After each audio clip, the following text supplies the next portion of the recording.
حضرت علی کا یہ واقعہ نہیں سنا تو زندگی فضول ہے۔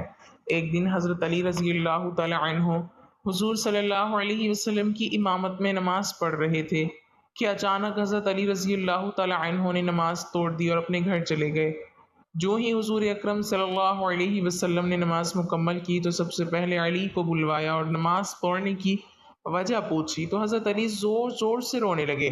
آپ اتنا روئے کہ حضرت جبرائیل علیہ السلام بسم اللہ الرحمن الرحیم ایک دن نبی اکرم صلی اللہ علیہ وسلم عصر کی نماز پڑھا رہے تھے کہ آپ صلی اللہ علیہ وسلم نے رکوع بہت لمبا کر لیا۔ نمازیوں نے سمجھا کہ آپ صلی اللہ علیہ وسلم رکوع سے نہیں اٹھیں گے۔ پھر جب حضور پاک صلی اللہ علیہ وسلم نے رکوع سے اپنا سر اٹھایا اور نماز کو پورا کرنے کے بعد نمازیوں کی طرف منہ کر کے بیٹھ گئے اور فرمانے لگے علی کہاں ہے؟ تو نمازیوں کی آخری صف پر حضرت علی رضی اللہ تعالی عنہ نے عرض کی جی یا رسول اللہ صلی اللہ علیہ وسلم میں یہاں ہوں۔ نبی اکرم صلی اللہ علیہ وسلم نے حضرت علی رضی اللہ تعالی عنہ کو اپنے پاس آ کر بیٹھنے کو کہا۔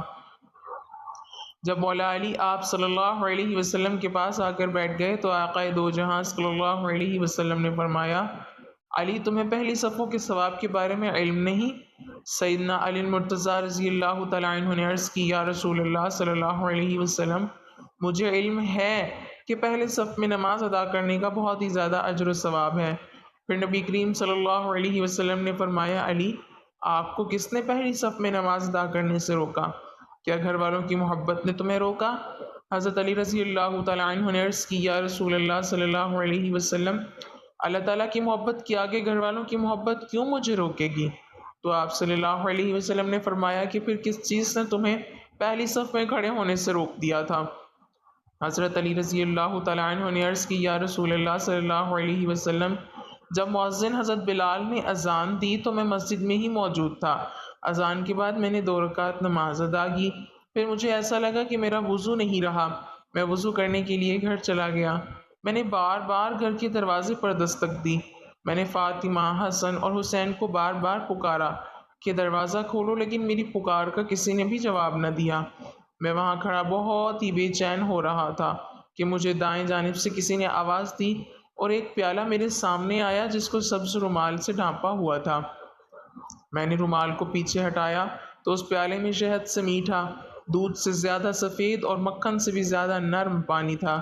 میں نے وضو کیا اور رومال سے پیالوں کو بھی پھر سے ڈھانپ دیا جو میرے سامنے آیا تھا۔ میں نے اسے پیچھے مڑ کر دیکھا تو وہاں کوئی بھی موجود نہ تھا۔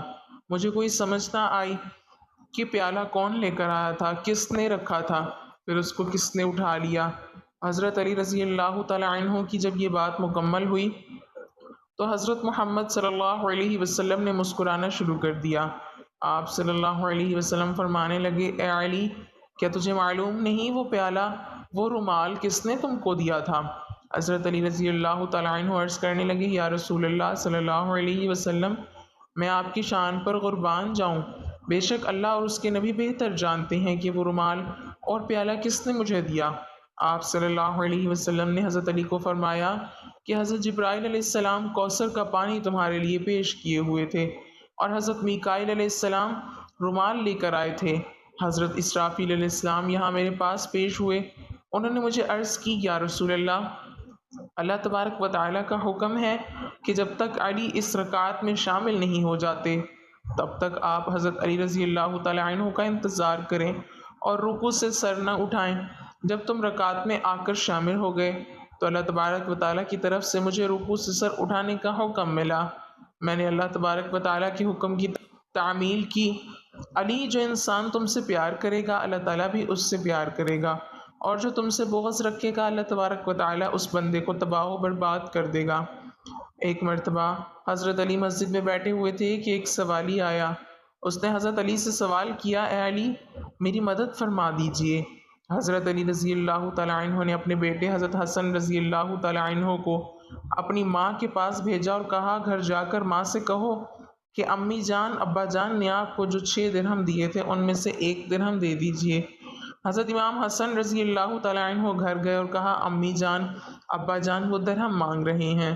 حضرت فاطمہ رضی اللہ تعالی عنہ نے فرمایا حضرت امام حسن رضی اللہ تعالی عنہ سے بولا کہ ابو جان سے کہہ دیں کہ ابو جان امی جان کہتی ہیں وہ 6 درہم آٹے کے لیے رکھے ہوئے تھے، گھر میں بس یہی درہم ہے، ان کے علاوہ اور کچھ بھی گھر میں موجود نہیں ہے۔ حضرت علی رضی اللہ تعالیٰ عنہ نے فرمایا کہ بیٹا فکر مت کریں، اللہ تبارک و تعالیٰ انصاف کرنے والا ہے، جاؤ گھر جا کر امی جان سے بہت 6 درہم لے آؤ۔ حضرت امام حسن رضی اللہ تعالیٰ عنہ گھر گئے اور امی جان سے 6 درہم لے کر آ گئے۔ حضرت علی رضی اللہ تعالیٰ عنہ نے وہ ساری رقم سائل کے حوالے کر دی۔ جب حضرت علی رضی اللہ تعالیٰ عنہ مسجد سے گھر آ رہے تھے تو راستے میں ایک بندہ اونٹ لے کر کھڑا تھا۔ حضرت علی رضی اللہ تعالیٰ عنہ نے اس اونٹ کے مالک سے پوچھا کیا تم اس اونٹ کو فروخت کرنا چاہتے ہو؟ اس نے کہا جی ہاں۔ حضرت علی رضی اللہ تعالیٰ عنہ نے عرض کیا کہ تم اس اونٹ کو کتنے میں فروخت کرنا چاہتے ہو؟ اس بندے نے کہا میں اس اونٹ کو 140 درہم میں فروخت کر دوں گا۔ حضرت علی رضی اللہ تعالیٰ عنہ نے فرمایا میرے پاس ابھی تو کوئی رقم نہیں ہے، اگر تم راضی ہو جاؤ تو میں یہ رقم تم کو شام کو دے دوں گا۔ وہ بندہ حضرت علی رضی اللہ تعالیٰ عنہ کی بات پر رضامند ہو گیا اور وہاں سے چلا گیا۔ حضرت علی رضی اللہ تعالیٰ عنہ نے ابھی تھوڑا ہی فاصلہ طے کیا تھا کہ کسی شخص نے وہیں پر دریافت کیا اے علی رضی اللہ تعالیٰ عنہ کیا تم اس اونٹ کو بیچنا چاہتے ہو؟ حضرت علی رضی اللہ تعالیٰ عنہ نے فرمایا جی ہاں، میں یہ 200 درہم میں اونٹ فروخت کر دوں گا۔ اس بندے نے 200 درہم دیے اور اونٹ لے کر وہاں سے چلا گیا۔ اتنے میں شام کا وقت ہو گیا کہ وہ بندہ بھی وہاں آ گیا جس سے مولا علی رضی اللہ تعالیٰ عنہ نے خریدا تھا۔ حضرت علی رضی اللہ تعالیٰ عنہ نے 140 درہم اس بندے کو ادا کیے اور 60 درہم جا کر حضرت فاطمہ رضی اللہ تعالیٰ عنہ کو دے دیے۔ حضرت فاطمہ رضی اللہ تعالیٰ عنہ دریافت کرتی ہیں کہ اے حسن رضی اللہ تعالیٰ عنہ کے بابا، یہ 60 درہم آپ نے کہاں سے لیے ہیں؟ حضرت علی رضی اللہ تعالیٰ عنہ نے فرمایا یہ وہی درہم ہے جس کا وعدہ اللہ تبارک و تعالیٰ نے کیا ہے کہ تم میری راہ میں 1 درہم دو گے تو میں تمہیں ان کا اجر 10 گنا دوں گا۔ ہم نے 6 درہم اللہ کی راہ میں خرچ کیے تو اللہ نے اس کو 10 گنا بڑھا کر ہمیں 60 درہم عطا فرما دیے۔ ناظرین، ایک مرتبہ ایک شخص حضرت علی رضی اللہ تعالیٰ عنہ کی بارگاہ اقدس میں حاضر ہوا اور نہایت ادب کے ساتھ عرض کرنے لگا اے امیر المومنین، کوئی انسان پہلے یہ کیسے جان سکتا ہے کہ اس کا اچھا وقت شروع ہونے والا ہے یا برا وقت ختم ہونے والا ہے؟ ایسے انسان کو کون کون سے نشانیاں دیکھنے کو ملتی ہیں؟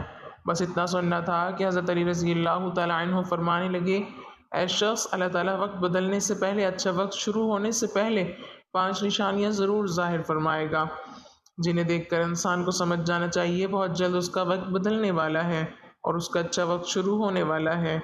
تو یہ سن کر وہ شخص عرض کرنے لگا اے علی، وہ 5 نشانیاں کون کون سی ہیں جو اچھا وقت شروع ہونے سے پہلے انسان کو دکھائی دیتی ہیں؟ تو اس پر حضرت علی رضی اللہ تعالیٰ عنہ نے فرمایا اے شخص، وہ 5 نشانیاں درج ذیل ہیں۔ نمبر 1، فجر کے وقت آنکھ کا کھلنا۔ آپ رضی اللہ تعالیٰ عنہ نے فرمایا جب انسان کی آنکھ صبح فجر کے وقت کھلنے لگ جائیں اور اس کا دل ہر وقت اللہ کی عبادت میں لگا رہے، یا پھر انسان کو ایسا محسوس ہونے لگے کہ اللہ اسے کسی اور راہ کی طرف لے کے جا رہا ہے، تو ایسے انسان کو سمجھ جانا چاہیے کہ اس کی قسمت کا دروازہ کھلنے والا ہے، اس کا وقت بدلنے والا ہے اور اس کا اچھا وقت شروع ہونے والا ہے۔ اسے اللہ پاک کی طرف سے ایک کامیابی اور نئی راہ ملنے والی ہے، کیونکہ میں نے اللہ کے رسول صلی اللہ علیہ وسلم سے سنا ہے کہ صبح فجر کے وقت اٹھنے والوں کی خود اللہ تبارک و تعالیٰ مدد فرماتا ہے۔ اس لیے اگر آپ کی بھی آنکھ صبح فجر کے وقت کھلنے لگ جائیں اور آپ کے دل میں بھی اللہ کی عبادت کا شوق پیدا ہو جائے تو سمجھ جائیں کہ آپ کا وقت بہت جلد بدلنے والا ہے۔ نمبر 2، جس کو دین کی سمجھ آنا شروع ہو جائے۔ آپ صلی اللہ علیہ وسلم نے فرمایا اے شخص، جس کو اللہ تبارک و تعالیٰ کی طرف سے دین کی سمجھ آنا شروع ہو جائے تو اللہ تعالیٰ اسے اپنا محبوب بھی بنا لیتا ہے۔ یاد رکھنا، میں نے اللہ کی رسول صلی اللہ علیہ وسلم سے سنا ہے کہ اللہ دنیا تو سب کو عطا کرتا ہے لیکن دین کی سمجھ اللہ تبارک و تعالیٰ صرف اسی کو عطا فرماتا ہے جو اللہ کا بندہ بن جاتا ہے۔ پھر ایسے شخص کے دل میں عبادت کی محبت، قرآن کی محبت، اللہ کی محبت، درود پاک کی محبت کا شوق اور تڑپ پیدا ہو جاتی ہے۔ اور یاد رکھنا، یہی وہ چیزیں ہیں جو وقت بدلنے کی نشانی ہیں اور ایسے شخص کا بہت جلد وقت بدلتا ہے۔ نمبر 3، جو آزمائش میں صبر کرنے لگ جائیں۔ حضرت علی رضی اللہ تعالیٰ عنہ نے فرمایا اللہ تبارک و تعالیٰ جس کو اپنا محبوب بندہ بناتا ہے اس کو تھوڑی آزمائش میں بھی ڈالتا ہے۔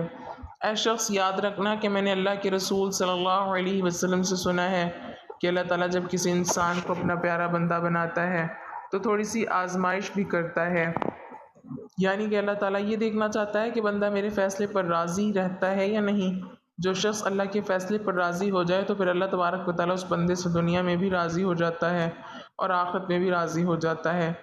جو شخص شیطان کی باتوں میں آ جائے اور سوچ میں لگ جائے کہ میرے ساتھ یہ کیا ہو گیا، میں نماز بھی پڑھتا ہوں، اللہ کی عبادت بھی کرتا ہوں، قرآن بھی پڑھتا ہوں، سجدہ بھی کرتا ہوں، لیکن پھر بھی مجھے پریشانیاں کیوں آ رہی ہیں۔ اکثر لوگ دکھ اور مصیبت میں ایسا ہی کچھ سوچتے ہیں، مگر ایک اچھے انسان کو ایسا کبھی نہیں سوچنا چاہیے۔ اللہ کے فیصلے پر راضی رہنا چاہیے، اللہ کی رضا پر راضی رہنا چاہیے۔ نمبر 4، چہرے پر رونق آنے لگ جائیں۔ حضرت علی رضی اللہ تعالیٰ عنہ نے فرمایا، جس انسان کے چہرے پر رونق آنا شروع ہو جاتی ہے تو اسے سمجھ جانا چاہیے کہ بہت جلد اس کا وقت بدلنے والا ہے، اس کا اچھا وقت شروع ہونے والا ہے۔ یاد رکھنا، میں نے رسول اکرم صلی اللہ علیہ وسلم کو یہ فرماتے ہوئے سنا ہے کہ جس انسان کو اللہ تبارک و تعالیٰ اپنا پیارا بندہ بناتا ہے تو اس کے چہرے پر رونق آنے لگ جاتی ہے۔ ایسا انسان پھر دنیا کے سامنے ہر وقت اپنی خوشی کا اظہار کرتا ہے، یعنی کہ ہر وقت خوش رہتا ہے، اور یہی نہیں بلکہ ایسا لگنے لگ جاتا ہے کہ دنیا میں اس انسان سے بڑا سکون والا کوئی اور دوسرا شخص ہے ہی نہیں۔ ایسا لگتا ہے کہ دنیا کا کوئی بھی غم اس انسان کو نہیں ہے۔ نمبر 5، خرچے میں کمی آ جاتی ہے۔ حضرت علی رضی اللہ تعالیٰ عنہ فرماتے ہیں، ایسے شخص کے لیے 5ویں نشانی یہ ہے کہ جس انسان کے خرچ میں کمی آنے لگ جائے اور رزق میں برکت ہونا شروع ہو جائے تو سمجھ جانا چاہیے ایسے انسان کا وقت بہت جلد بدلنے والا ہے، اس کا برا وقت جانے والا ہے اور اچھا وقت شروع ہونے والا ہے۔ ایسے انسان کی پھر حلال کی کمائی میں برکت ہونا شروع ہو جاتی ہے، چاہے وہ پھر لوگ پر کتنا ہی خرچ کیوں نہ کریں، چاہے غریبوں میں کتنے ہی پیسے بانٹیں یا تقسیم کریں، مگر اس کی دولت میں پھر بھی کبھی کوئی کمی نہیں آتی۔ اس کے علاوہ بھی یاد رکھنا کہ جس انسان کا دل روشن ہو جاتا ہے، یعنی جو انسان ہر وقت صرف اللہ ہی کی تسبیح کرتا رہتا ہے اور اس کے پاس کچھ نہ ہو پھر بھی وہ کبھی اللہ سے شکوہ یا شکایت نہیں کرتا اور کہتا ہے کہ اللہ جو بھی تو کرتا ہے میرے حق میں وہ بہتر ہوتا ہے اور تو بہتر جاننے والا ہے، تو ایسے شخص کے بارے میں اللہ تبارک و تعالیٰ حضرت جبرائیل علیہ السلام سے فرماتے ہیں، اے جبرائیل، میں نے اس بندے کو اپنا محبوب بنا لیا ہے، تو بھی اسے اپنا محبوب بنا لے۔ تو ناظرین، جس بھی انسان کو ان 5 نشانیاں میں سے اگر ایک بھی نشانی دکھنے کو مل جائے تو سمجھ جانا چاہیے کہ اس کا وقت بہت اچھا ہونے والا ہے اور برا وقت ختم ہونے والا ہے۔ اللہ تبارک و تعالیٰ سے دعا ہے کہ اللہ تعالیٰ ہم سب پر اپنی رحمت نازل فرمائے اور تمام امت مسلمہ پر اللہ اپنا کرم اور فضل فرمائے اور تمام مسلمانوں کو اسلام کے اصولوں کے مطابق زندگی بسر کرنے کی توفیق عطا فرمائے اور قرآن پاک کو 5 گانا نماز کے ساتھ پڑھنے اور اس کو سمجھنے کی توفیق عطا فرمائے، آمین یا رب العالمین۔ ناظرین، کمنٹ باکس میں اللہ تعالیٰ کے 99 ناموں میں سے ایک نام ضرور ٹائپ کریں۔